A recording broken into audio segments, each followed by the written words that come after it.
Dans Perfect Blue, la menace ne crie pas, elle n'a pas d'armes, elle n'a pas de visage, elle a un reflet.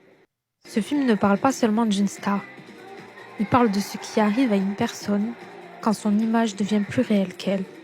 Mima, elle n'est plus perçue comme une femme, elle est un personnage, un rôle figé, une version d'elle que le public veut posséder. Mima Rim, la pure, la douce, l'innocente. Quand elle décide de changer, de grandir, de devenir une femme, le monde refuse de la suivre. Alors, on la sexualise, on l'exhibe, on la consomme.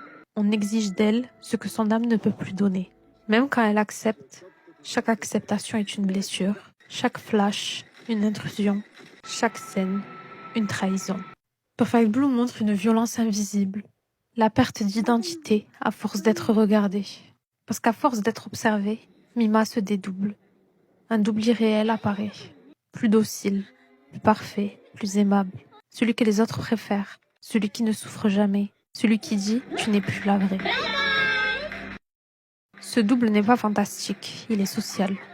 Il est né des attentes du public, du besoin de contrôler une image plutôt qu'une personne. Et là se trouve la véritable horreur du film, la confusion entre la personne et le persona, entre le corps réel et l'image fantasmée, entre ce qu'on vit et ce qu'on montre. Quand ton personnage marche devant toi, quand ton reflet devient plus cohérent que ta vie, quand l'image que les autres ont de toi devient l'unique version qu'ils reconnaissent.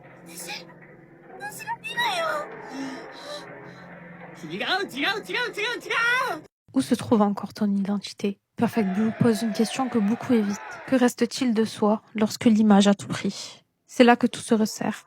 Dans un moment où la personne veut revivre, mais le personnage existe encore dans la tête des autres. Alors au fond, la question finale n'est pas « qui suis-je ?», mais plutôt « qu'est-ce qui compte le plus ? La personne ou le personnage ? Et surtout, qui a le pouvoir de dire qui je suis ?» 私は本物だよ。